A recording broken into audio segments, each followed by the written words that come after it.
በዓለም ተፎካካሪ ኢኮኖሚ ከገነቡ ከፊትም ከሚሰለፉ ሀገራት አንዷ የሆነችው የህንድ ጠቅላይ ሚኒስትር ናሬንድራ ሞዲ ከ3 ወራት በፊት በቴሌቪዥን መስኮት ብቅ ብለው ለህዝባቸው መልእክት አስተላለፉ። በመካከለኛው ምስራቅ እየተደረገ ባለው ጦርነት ምክንያት የሀገራቸው ኢኮኖሚ ከስሩ እንደተነቀነቀ በመግለጽ ለህዝባቸው ጥሪ ያቀረቡ። የኃይል ቁጠባን ታሳቢ በማድረግ ዜጎች ከቤት ሆነው ስራ እንዲሰሩ፣ የምግብ ዘይት ፍጆታቸውን እንዲቀንሱና በሀገሪቱ ባህል የኖረውን ለሰርግ የሚገዛ የወርቅ ጌጣጌጥ ለ1 ዓመት በመተው ከሀገራቸው ጎን እንዲቆሙ፣ አርሶ አደሮችም የኬሚካል ማዳበሪያ ፍላጎታቸውን በግማሽ እንዲቀንሱ ጥሪ ያቀረቡ። ለብሔራዊ ጥቅማችን ስንል የወርቅ ግዢን ማቆም አለብን። ይህን ቢያንስ ለዓመት ያህልን ተግብረው የውጭ ምንዛሬ ለመቆጠብ ከውጭ የሚገቡ ምርቶችን መጠቀም እናቁም። ይህ ወቅት የሀገር ፍቅር የሚፈተንበት ወቅት ነው። ይህ የዓለምን ኢኮኖሚ የፈተነ የቅርብ ጊዜ ክስተት የዛሬውም እውነታ ነው። የጉዳቱ በትር ደግሞ የደረጃ ኢኮኖሚ ገንብተናል ያሉትንም ያልተዘጋጁትንም አርፎባቸዋል። ልዩነቱ የህመሙ ጥልቀት ብቻ ነው። ለወራት የዘለቀው የመካከለኛው ምስራቅ ጦርነት የዓለምን የንግድና የኃይል እስትንፋስ አንቆ የሀገራት ኢኮኖሚ፣ የሀገራት ህልውና በነፍስ ውጭ ነፍስ ግቢ እንዲቃትት አስገድዷል። በሆርሙዝ መተላለፊያ መዘጋት 20 በመቶ የዓለም የነዳጅ ግብይት ሲስተጓጎል ሀገራት ለህልውናቸው በብዙ ተማጽነዋል። ይህ አልሳካ ሲልም ኃይል ለመቆጠብ አስቸኳይ ጊዜ አዋጅ በመጣል ዜጎቻቸው ላይ የኃይል አጠቃቀምና የመጓጓዣ እቀባ ጥለዋል። የትምህርትና ሌሎች አገልግሎቶችን በማቆም የገጠማቸውን ፈተና ለመወጣት ላይታች ብለዋል። መተላለፊያው በመዘጋቱና ከፍተኛ የነዳጅ አቅራቢዎቹ ሀገራት የጦርነት ቀጠና ውስጥ በመዝለቃቸው የንግድና የትራንስፖርት ወጪ መናር፣ የአቅርቦት ሰንሰለት በመቋረጡና በተያያዥ ችግሮች ሀገራት ያልጠበቁት ኢኮኖሚያዊ ደዌ መጥቷቸዋል። እንደ IMF የ2026 የዋጋ ንረት ምጣኔ መሰረት ከ4.1 በመቶ ወደ 4.7 በመቶ ከፍ ያለ የዋጋ ንረት እንዲመዘገብ አድርጓል። ይህ ከኮቪድ-19 ቀውስ ላላገገመው የሀገራት ኢኮኖሚ ተደማሪ ቁስል የፈጠረም ነው። ኢትዮጵያ 100 በመቶ የአውሮፕላን ነዳጅ በጦርነት ቀጠና ውስጥ ካለችው ኩዌት የምታስገባ፣ የቤንዚን ከፍተኛውን ድርሻ ከዚችው ሀገር የምትቀበል፣ የውጭ ገቢ ንግዷን ከምታሳልጥባቸው መስመሮች አንዱ እንደመሆኑ ዓለምን ለህልውና ያሰጋው የጦርነቱ ዳፋን ልትጋፈጠው ግድ አላት። ዓለም ተፈተነ፣ ኢትዮጵያም ተፈተነች። ጥያቄው ግን ይህ ነው። ግዙፍ ኢኮኖሚ የገነቡ ሀገራትን አደናቅፎ የጣለ አንገዳግዶም ወደ ኋላ የመለሰ አፍሪካውያን ጀርባ ላይ ግዙፍ ክንዱን ያሳረፈውን ፈተና ኢትዮጵያ እንዴት ተቋቋመችው? ከዚህ ጀርባ ያለው ምስጢር ምንድን ነው? ሬዚሊየንስ ፋይቲንግስ ባውንስ ባክ በኢኮኖሚ ባለሙያዎቹ እንድሪው ዞሊና ኦንማሪ ሂል የተጻፈ ፈተናን የሚቋቋም ተቋቁሞም የሚሻገር ኢኮኖሚ መገንባትን በተመለከተ የሚያትት ጥናታዊ መጽሐፍ ነው። አንዲት ሀገር የውጭና የውስጥ ፖለቲካዊና ኢኮኖሚ ጫናዎችን ተቋቁማ የማለፍ አቅም መገንባት ላይ ደረሰች እንደሆነ ይህ አይነቱን ሂደት ስቴት ሬዚሊየንስ፣ ኢኮኖሚክ ሬዚሊየንስ ብሎ ይገልጸዋል። ሀገራዊና ኢኮኖሚያዊ ጽናት እንደማለት። የዚህ ፈተናን የሚቋቋም ኢኮኖሚ መገንባት ሚስጥሮችም ፈተና ሲያጋጥም አሮጌ አሰራር ይዘው ከመታገል ከአዲሱ እውነታ ጋር በፍጥነት የመላመድና የማሻሻል ችሎታን መገንባት፣ ተደጋጋፊ መዋቅር በመዘርጋት በኢኮኖሚው ዘርፍ አንድ የኃይል ምንጭ ወይንም የንግድ መስመር ቢቋረጥ ምትክ የሚሆኑ አማራጮችን ማበጀት፣ ቀውሶች ከመከሰታቸው በፊት ምልክቶችን የመረዳትና ፈጣን ምላሽ የመስጠት አቅም፣ የህብረተሰቡን አብሮ የመኖር የመረዳዳትና አብሮ የመቆም ባህልን ኢኮኖሚያዊ ችግርን የመቋቋሚያ መሳሪያ አድርጎ መጠቀም መጽሐፉ ፈተናን የሚቋቋም ኢኮኖሚ መገንቢያ ሚስጥሮች ስለመሆናቸው ያስረግጣል። የኢኮኖሚ ስብራቶቿን በራስ አቅም አክማ ተወዳዳሪ ለመሆን ግልጽ እቅድ አስቀምጣ የሰራችው ኢትዮጵያ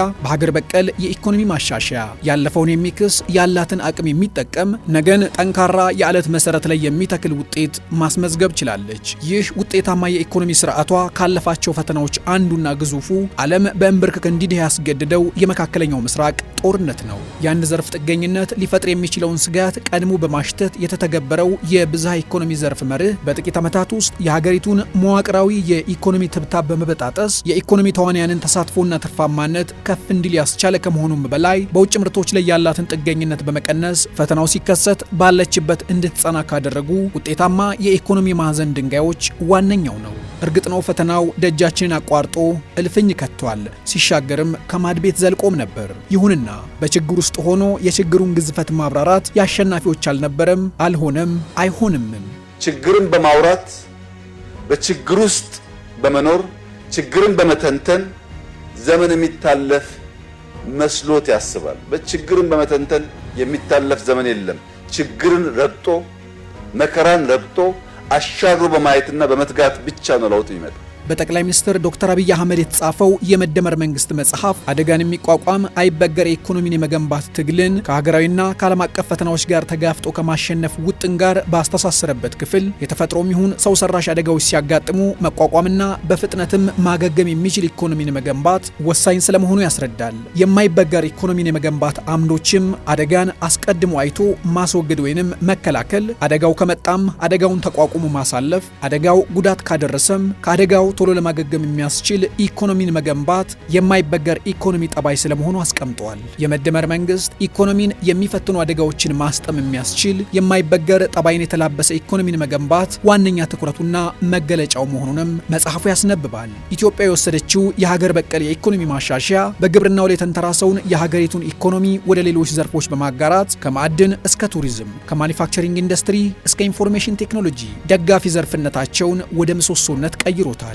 ጫናውን መቋቋሚያ አቅም ያገኘችውም ከዚሁ ነው። ዓለም በኃይል እጥረት በሚፈተንበት በዚህ ወቅት የኃይል ፍላጎቷን 90% በላይ በታዳሽ ኃይል ላይ ለማድረግ አስቀድማ ተልማ ለሰራችውና ላሳካችው ሀገር ቀውስን የሚቋቋም ኢኮኖሚ መገንባት ብቻ ሳይሆን ፈተናውን ወደ እድል የቀየረ አጋጣሚም ሆኗል። ኢትዮጵያ ከዚህ ቀደም እንደነበረው ለውጭ ቀጥተኛ ኢንቨስትመንት ባለሀብቶችን ስትጋብዝ ታቀርበው የነበረው የርካሽ የሰው ኃይል ጉልበት አለ ማባበያ ዛሬ ተቀይሯል። በሁኔታዎች የማይበገር የታዳሽ ኃይል አቅርቦት፣ በወጥ ፖሊሲ የተመራ የግብርና ዘርፍ የወለደው የጥሬ ዕቃ አቅርቦት አስተማማኝነት መደራደሪያዎቿ ሆነዋል። በተያዘው ዓመት ዓለም አቀፍ አምራች ኢንዱስትሪዎች በኃይል እጥረት ፋብሪካዎቻቸውን ሲዘጉና ምርታቸውን በግማሽ ሲቀንሱ፣ ኢትዮጵያ ግን በአዲስ አበባ ምንጣፍ አልሚዎችን የታዳሽ ኃይል ይዛ ስትቀበላቸው ቆይታለች። በበጀት ዓመቱ ከውጭ ቀጥተኛ ኢንቨስትመንት $4 ቢሊዮን በማግኘትም የማይበገር ኢኮኖሚ ለመገንባት የጣለችው መሰረትን ፈትና ፈተናውን መሻገሩንም አረጋግጣለች። በሀገር ውስጥ አዳዲስ ከ4000 የተሻገሩ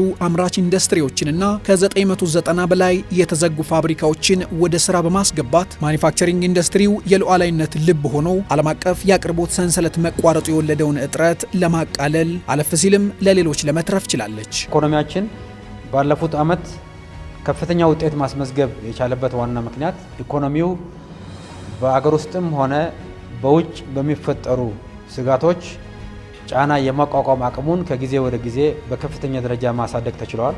በመካከለኛው ምስራቅ ጦርነት የአምራች ኢንዱስትሪው ተዳክሟልና የአውሮፓ ኢኮኖሚ በብዙ ተፈትኗል። የአይኤምኤፍ የዩሮዞን ሪፖርትን አጣቅሰን ጀርመንና ጣሊያንን አብነት። የጋዝና የኤሌክትሪክ ዋጋ በእጥፍ በመጨመሩ ምክንያት የጀርመን የውጭ ንግድ በ4.2 በመቶ ሲቀንስ የሀገራዊ ጥቅል ምርቷም ከአይኤምኤፍ የ1.1 በመቶ የእድገት ትንበያ ወደ 0.9 በመቶ ዝቅ ብሏል። በጣሊያን የማኒፋክቸሪንግ ኢንዱስትሪና የሜካኒካል ምርቶች የውጭ ንግድ በ3.8 በመቶ ወርዷል። በኃይል እጥረት ሳቢያ 15 በመቶ አምራች ኢንዱስትሪዎች ስራቸውን በከፊል አቁመዋል። ነገሩን ወደ አፍሪካ እናምጣውና ኬንያን እናንሳ። በኬንያ በጦርነቱ ጫና ምክንያት የፋብሪካዎች የምርት መጠን በ20 በመቶ ቀንሷል። ይህም የውጭ ንግዷን በ5.5 በመቶ የቀነሰ ሲሆን በአፍሪካ ልማት ባንክ ትንበያ መሰረት ጥቅል ሀገራዊ ምርቷን በ0.4 በመቶ ይጎዳዋል። በተፈጠረው የኃይልና የግብዓት እጥረት ምክንያት 35 በመቶ የትራንስፖርትና የመንገድ መሰረተ ልማት ስራ ግንባታው ቆሟል። በዚህም ምክንያት ከ180 ሺህ እስከ 220 ሺህ ዜጎች ከስራ ውጭ እንዲሆኑም አስገድደዋል። እነዚህ አብነቶች የኢትዮጵያን የመቋቋም አቅምና የላቀ የዲፕሎማሲ ጥበብ አጉልተው የሚያሳዩ አስረጂዎች ናቸው። በመደመር መንግስት እሳቤ የተተለመው ፈተናዎች ከመከሰታቸው አስቀድሞ የማስወገድ ጥበብ ሀገርን ከላቀ ፈተና ታድጓል። እዚህ ላይ የኤሌክትሪክ ተሽከርካሪ አጠቃቀምን ለማበረታታት የወሰደችው የፖሊሲ አተገባበርና ማበረታቻን ማንሳት የተገባ ነው። ለትግበራው የዘገዩ ሀገራትን አስቆጭቷልና ቀጥሎ የሚነሳው የኢትዮጵያ አቅም ፈተናው ሲከሰት የወሰደችው አፋጣኝ ምላሽ ነው። የተቸነከረ ሳይሆን ከሁኔታዎች ጋር ራሱን የሚያመቻች የመፍትሄ መንገድን በመዘርጋት ተቋማት ለዛሬ ብቻ ሳይሆን ለነገ ፈተናዎች እንዲዘጋጁ ተሽከርካሪዎችን ወደ ተፈጥሮ ጋዝና ታዳሽ ኃይል እንዲቀይሩ የቀረበው ጥሪ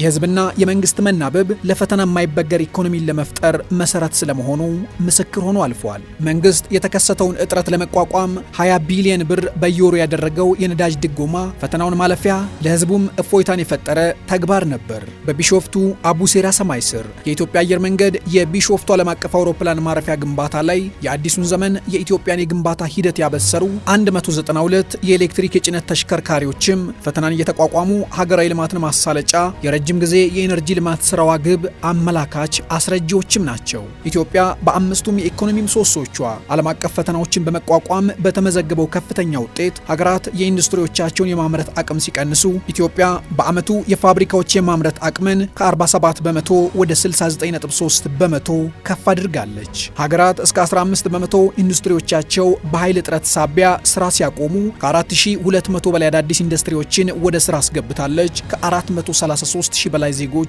የስራ ዕድል ተጠቃሚም አድርጋለች። የሀገራት የውጭ ንግድ አሽቆልቁሎ በቢሊዮን ዶላሮች ባጡበት ዓመት 9 ቢሊዮን ገደማ ለማሳካት አቅዳ 11 ቢሊዮን ዶላር ከውጭ ንግድ ብቻ በማግኘት እቅዷንም ዓለም አቀፍ ፈተናውንም አሸንፋለች። በግብአትና በኃይል እጥረት ሳቢያ መሰረተ ልማትን ማስቀጠል ፈተና በሆነበት ዓመት በጉባ ተራሮች ግርጌ ቃል ገብታ የጀመረችውን ግዙፍ ፕሮጀክት ለማጠናቀቅ ግንባታዋን በማፋጠን ላይ ትገኛለች። የዓለም ኢኮኖሚ ከባህር እስከ የብስ አደጋ ላይ ወድቆ ፈተናው እስከ አየር ትራንስፖርት ሲዘልቅ የኢትዮጵያ ዕጣም ይሄው ነበር። በአየር ክልል ዝግ መሆንና የኃይል አቅርቦት እጥረት ግዙፍ አየር መንገዶችን ከመሰረታቸው ከመነቅነቅ ገንድሶ እስከ መጣል አድርሷቸዋል። ለ30 ዓመታት በእንግሊዝ ስመ ገናና ሆኖ የቆየው ስፕሪት አየር መንገድ ፈተናውን መቋቋም ተስኖት 2000 የተሻገሩ ሰራተኞቹን በትኖ ኪሳራውን አውጆ ሲዘጋ ሉፍታንዛና ኤር ፍራንስ ከተጣራ ትርፋቸው ላይ ከ20 እስከ 40 በመቶ ሲያጡ የብሪቲሽና የስካንዲቪያን አየር መንገዶች የበረራ አቅማቸውን ቀንሰው ከ1 እስከ 2000 ሰራተኞችን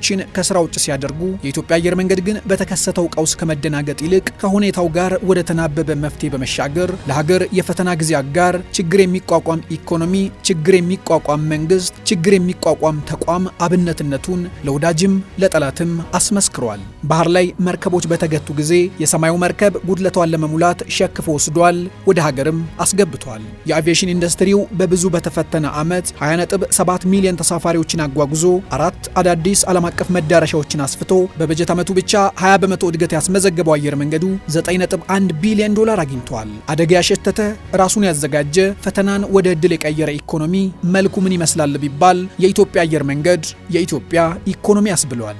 ከኢንዱስትሪው ቁጥጥር ውጭ በሚፈጠሩ ሁኔታዎች በሚፈተነው እንደ አቪዬሽን ባለ ዘርፍ ውስጥ እየሰሩ እንዲህ ከትውልድ ወደ ትውልድ ተሻጋሪ የሆነ ስኬት ማስመዝገብ ታላቅ ድልም እድልም ነው።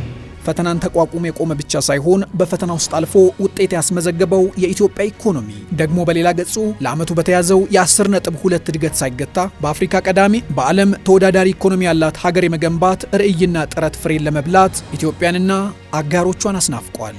የኢትዮጵያ ብልጽግና አይቀሬ ነው።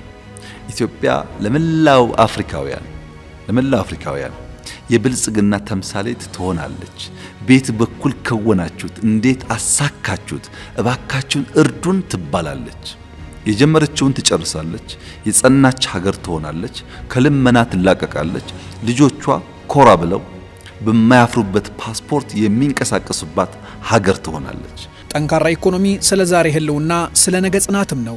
ዓለም ተፈተነ፣ ኢትዮጵያም ተፈተነች። ኢትዮጵያ ሰራች፣ ኢትዮጵያ አሸነፈች። ኢትዮጵያ ጸናች፣ ኢትዮጵያ አጸናች።